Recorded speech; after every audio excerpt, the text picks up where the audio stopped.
Hello students. आज हम पढ़ने जा रहे हैं 7th क्लास की बुक हनी कॉम का फर्स्ट चैप्टर 3 क्वेश्चन।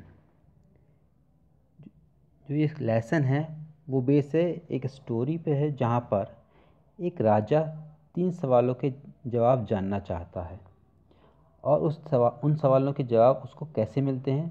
ये बहुत इंटरेस्टिंग वे है। तो देखते हैं कि वो राजा उन 3 सवालों का जवाब हासिल कर पाता है या नहीं, और अगर कर पाता है तो किस प्रकार से। Let's start the lesson. 3 question. The thought came to a certain king that he would never fail if he knew 3 things. These 3 things were: what is the right time to begin something, which people should he listen to, what is the most important thing for him to do. The king therefore sent messengers throughout his kingdom, promising a large sum of money to anyone who would answer these 3 questions. तो कहानी start होती है कि कोई राजा है, एक राजा है जो उसके माइंड में एक बात आती है कि अगर उसको 3 क्वेश्चंस के जवाब पता चल जाएं तो उसकी कोई भी योजना, उसका कोई भी प्लान कभी भी फेल नहीं होगा, यानी कि वो कभी फेल नहीं होगा। वो क्वेश्चन कौन कौन से हैं? 3। पहला कि किसी भी काम को करने का सही समय कौन सा होता है, what is the right time to begin something, किसी काम को करने का सही समय क्या है। Which people should he listen to, उसे किन लोगों के बारे में या किन लोगों की राय लेनी चाहिए या किन लोगों की बातें सुननी चाहिए। What is the most important thing for him to do, और तीसरा कि उसके लिए सबसे इम्पोर्टेंट काम क्या है। इस तरीके ये विचार जब राजा के मन में आया तो उसने अपने दूत, जो मैसेंजर्स होते हैं, उनको पूरे साम्राज्य में भेज दिया और ये कह के कि जो भी इंसान इन 3 क्वेश्चंस का जवाब उसको देगा सही सही, उसको वो बहुत सारा पैसा देगा, बहुत इनाम देगा। Many wise men came to the king, but they all answered his question differently. In reply to the first question, some said the king must prepare a timetable and then follow it strictly. Only in this way, they said, could he do everything at its proper time. Others said that it was impossible to decide in advance the right time for doing something. The king should notice all that was going on, avoid foolish pleasures, and always do whatever seemed necessary at that time. Yet others said that the king needed a council of wise men who would help him act at the proper time. This was because one man would find it impossible to decide correctly without help from others the right time for every action. तो कुछ बुद्धिमान व्यक्तियों ने पहले question का answer दिया।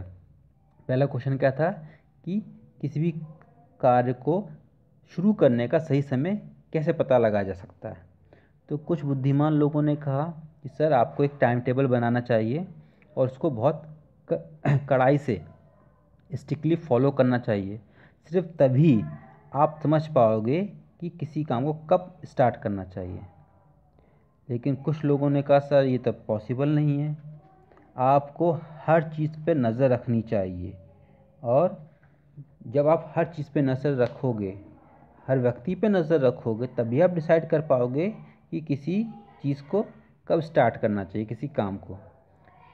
और कुछ दूसरे लोगों ने कहा कि सर, ये पॉसिबल ही नहीं है कि आप ये डिसाइड कर लो कि किसी टाइम को कब शुरू करना चाहिए, खासकर किसी एक व्यक्ति के लिए। इसलिए आपको कई सारे व्यक्तियों की एक काउंसिल बनानी चाहिए, यानी एक परिषद बनानी चाहिए, एक ग्रुप बनाना चाहिए जो आपको बताए कि किसी काम को करने का सही समय क्या है। But then others said that there was something which could be urgent. These things could not wait for the decision of the council.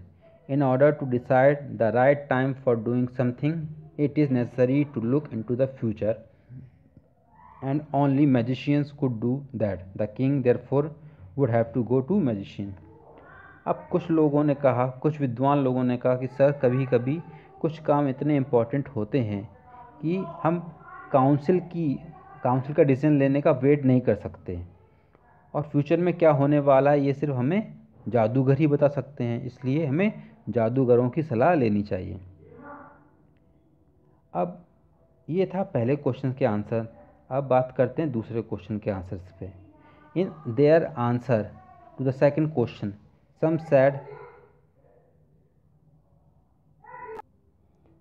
said that the people must necessary to know the king were his counselor.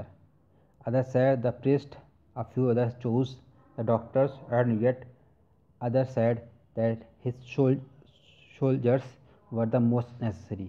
दूसरा question जो था कि एक राजा को किन लोगों की बात माननी चाहिए, तो उसके जवाब भी अलग अलग थे। कुछ लोगों ने कहा कि राजा को अपनी परिषद, अपने नेताओं, अपने मंत्रियों की बात माननी चाहिए। कुछ ने कहा राजा को पुरोहित की बात माननी चाहिए, कुछ ने कहा डॉक्टर्स की, और कुछ ने कहा कि उसे अपने सैनिकों और सेनापति की बात माननी चाहिए। To the third question, some said science, other choose fighting, and yet other religious worship.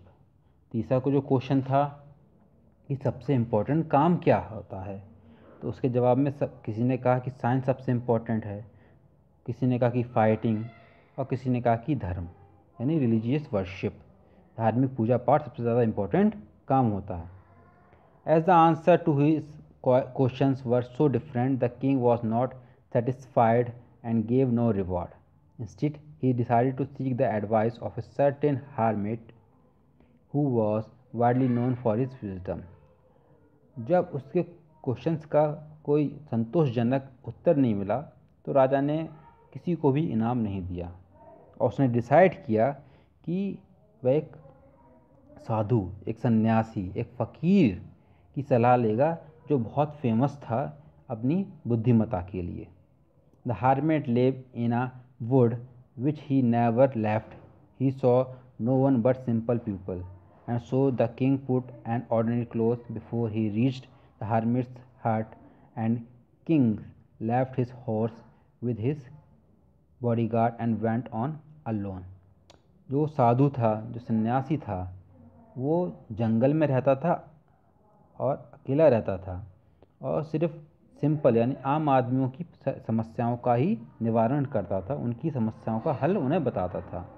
तो राजा ने सिंपल कपड़े पहने और वो उसके घर की तरफ चल दिए, और जब उसके घर के पास पहुंच गए, जंगल में जैसे इसका थोड़ी दूर पहुंचे, तो उन्होंने अपने राजा ने बॉडीगार्ड्स उनको भी छोड़ दिया, घोड़े वगैरह को छोड़ दिया, और अकेले ही साधु के घर की तरफ चल दिए, ताकि साधु को ये शक ना हो कि ये राजा है। अगर उसे शक हो गया कि ये राजा है तो उसके प्रश्नों के जवाब नहीं देगा। As the king came near the hermit's hut, he saw the hermits digging the ground in front of his hut. He greeted the king and continued digging. The hermit, old and weak, and as he worked, he breathed heavily. जो hermit था वो बूढ़ा था, कमज़ोर था। जैसे ही उसने राजा को आते हुए देखा, उसने राजा को विश किया, जिस तरीके से कि नमस्ते वगैरह, और फिर दोबारा से अपने काम में लग गया। वह अपना काम कर रहा था, लेकिन वो और लंबी लंबी सांसें भी ले रहा था, क्योंकि वो एक बूढ़ा इंसान था। The king went up at the hermit and said, I have come to you, wise hermit, to ask you to answer 3 questions. How can I learn to do the right thing at the right time? Who are the people I need most? And what affairs are the most important? तो राजा उसके पास आया और बोला कि hermit, मेरे mind में कुछ questions हैं, जैसे कि मुझे कोई काम कब करना चाहिए, किन लोगों की बात सुननी चाहिए, और किन मुद्दों पर सबसे ज़्यादा ध्यान देना चाहिए। मुझे इन सब के जवाब चाहिए, इसलिए मैं आपके पास आया हूँ। The hermit listened to the king but did not speak. He went on digging. You are tired, said the king. Let me take the spade and work in your place. अब जो hermit था उसने राजा की बात तो सुनी, लेकिन कोई उत्तर नहीं दिया और अपना ज़मीन खोदने का काम करता रहा। ये देख के राजा बोला कि आप थक गए हो, ऐसा करिए, ये स्पेड, ये फावड़ा मुझे दे दीजिए और मैं आपकी जगह काम करता हूँ। Thanks, said the hermit, giving the king his spade. Then he sat down on the ground. Hermit ने राजा की बात मानी और उन्होंने स्पेड राजा को दिया और खुद ज़मीन पर बैठ गया। When the king had dug too bad, he stopped and repeated his questions. The hermit gave no answer, but stood up, stretching out his hand for the spade, and said, "Now you rest and let me work." अब जब राजा ने 2 कैरियाँ खोद दी तो फिर उसने दोबारा से पूछा अपने क्वेश्चंस के बारे में। अब हर्मिट खड़ा हुआ, उसने अपना हाथ पैर फैलाए, अंगड़ाई ली और दोबारा से जो स्पेड, जो फावड़ा था, वो अपने हाथ में ले लिया और बोला कि अब आप बैठ जाइए, अब मैं खोदता हूँ, मुझे ये काम अब करने दीजिए। But the king did not give him the spade and digging to continue. लेकिन राजा थोड़ा गुस्सा हो गया इस बात पे और राजा ने वो स्पेड उसको नहीं दिया और खोदना चालू रखा। 1 hour passed, then another. The suns went down behind the trees, and at last the king struck the spade into the ground and said, "I came to you, wise man, for an answer to my questions. If you can give me no answer, tell me so, and I will return home. Here comes someone running," said the hermit. अब 1 घंटा बीत गया, 2 घंटे बीत गए और इस तरीके से देखते ही देखते जो सूरज था वो छुप गया। अब राजा ने जो फावड़ा था, स्पेड था, उसको ज़मीन पे रखा और बोला कि सर, मैं ये सुनकर आया था कि आप बहुत वाइज हैं और मेरे सभी क्वेश्चन का जवाब दे देंगे, लेकिन आप मेरे क्वेश्चन का जवाब नहीं दे रहे। क्या आप मेरे क्वेश्चन का जवाब नहीं देना चाहते? अगर ऐसा है तो आप मुझे बता दीजिए, मैं वापस चला जाता हूँ। बच्चों, आज के लिए इतना ही। इसका नेक्स्ट पार्ट हम नेक्स्ट वीडियो में आगे पढ़ेंगे। Thank you very much for listening. Thank you.